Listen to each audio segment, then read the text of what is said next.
आज का दिन भगवान जगन्नाथ को समर्पित है। उनकी स्नान यात्रा चल रही है। तो स्नान यात्रा के बाद भगवान जगन्नाथ बीमार पड़ते हैं। ऐसा क्यों है? आज के वीडियो का विषय यही है। क्यों पड़ते हैं श्री जगन्नाथ भगवान प्रत्येक वर्ष बीमार? हरे कृष्णा, राधे राधे। आप सभी का बहुत बहुत धन्यवाद मेरे चैनल पर आने के लिए। आज की वीडियो का विषय आप सब जान ही गए हैं। अगर आप मेरे चैनल पर नए हैं तो मेरे चैनल को सब्सक्राइब कर लीजिए और साथ ही बेल आइकन को भी प्रेस कर दीजिए ताकि हर वीडियो की नोटिफिकेशन आपको मिलती रहे। और अगर वीडियो अच्छी लगे तो कृपया वीडियो को लाइक कीजिएगा, शेयर कीजिएगा, कमेंट में जय जगन्नाथ जरूर लिखिएगा। ज्येष्ठ माह की पूर्णिमा से भगवान श्री जगन्नाथ आज भी रोगी हो जाते हैं। आज 11 जून बुधवार से अगले 15 दिनों तक भगवान जगन्नाथ बीमार रहते हैं।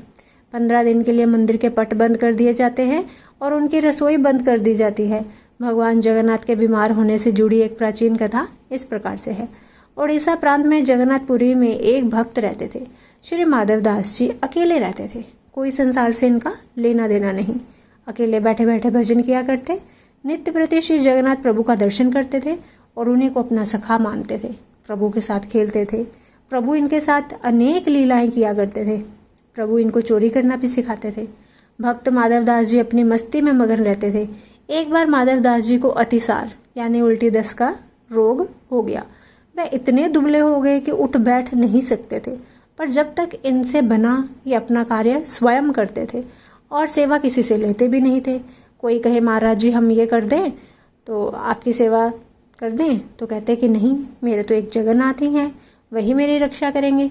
ऐसी दशा में जब उनका रोग इतना बढ़ गया कि उनको उठने बैठने में भी दिक्कत होने लगी, वो असमर्थ हो गए।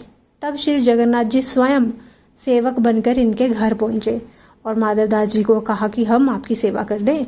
भक्तों के लिए भगवान ने क्या क्या नहीं किया, क्योंकि उनका रोग इतना बढ़ गया था कि उन्हें पता ही नहीं चलता था कि कब मल मूत्र त्याग देते थे। वस्त्र गंदे हो जाते थे। उन वस्त्रों को जगन्नाथ भगवान ने अपने हाथों से साफ किया। उनके पूरे शरीर को साफ करते थे, उनको स्वच्छ करते थे। कोई अपनी भी इतनी सेवा नहीं कर सकता जितनी जगन्नाथ भगवान ने भक्त माधव दास जी की। भक्त माधव दास जी पर प्रभु का स्नेह।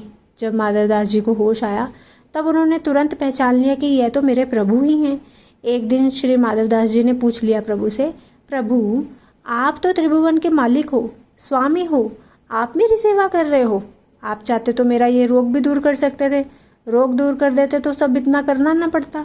ठाकुर जी कहते, देखो माधव, मुझसे भक्तों का कष्ट सहा नहीं जाता, इसी कारण तुम्हारी सेवा मैंने स्वयं की। जो प्रारब्ध होता है उसे तो भोगना ही पड़ता है। अगर उसको काटोगे नहीं तो फिर उसको काटने के लिए अगला जन्म लेना पड़ेगा। और मैं नहीं चाहता कि मेरे भक्त को जरा से प्रारब्ध के कारण अगला जन्म फिर लेना पड़े, इसलिए मैंने तुम्हारी सेवा की।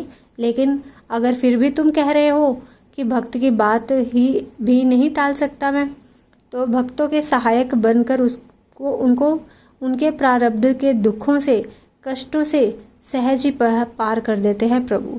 अब तुम्हारे प्रारब्ध में ये 15 दिन का रोग और बचा है, इसलिए 15 दिन का रोग तुम मुझे दे दो। 15 दिन का वो रोग भगवान जगन्नाथ प्रभु ने माधव दास जी से ले लिया। आज भी इसीलिए भगवान जगन्नाथ बीमार हो जाते हैं। वो तो हो गई तब की बात, पर भक्त वत्सलता देखो, आज भी वर्ष में एक बार जगन्नाथ भगवान को स्नान कराया जाता है, जिसे स्नान यात्रा कहते हैं। स्नान यात्रा करने के बाद हर साल 15 दिन के लिए जगन्नाथ भगवान आज भी बीमार पड़ते हैं। 15 दिन के लिए मंदिर बंद कर दिया जाता है। कभी भी जगन्नाथ भगवान की रसोई बंद नहीं होती, पर इन 15 दिन के लिए उनकी रसोई बंद कर दी जाती है। भगवान को 56 भोग नहीं खिलाया जाता। बीमार हो तो परहेज तो करना पड़ेगा। प्रभु को लगाया जाता है काढ़ों का भोग। 15 दिन जगन्नाथ भगवान को काढ़ों का भोग लगता है।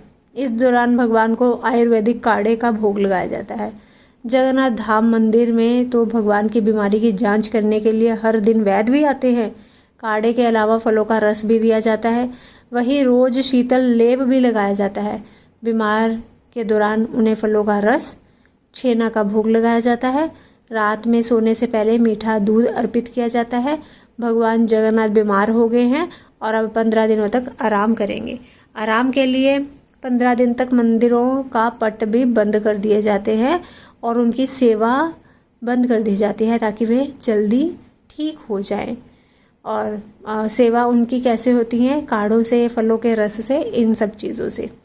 जिस दिन वे पूरी तरह से ठीक हो जाते हैं उस दिन जगन्नाथ यात्रा निकाली जाती है, जिनके दर्शन हेतु असंख्य भक्त उमड़ते हैं। खुद पे तकलीफ लेकर अपने भक्तों का जीवन सुखमयी बनाते हैं, ऐसे तो सिर्फ मेरे भगवान ही हो सकते हैं। बोलिए जगन्नाथ भगवान की जय।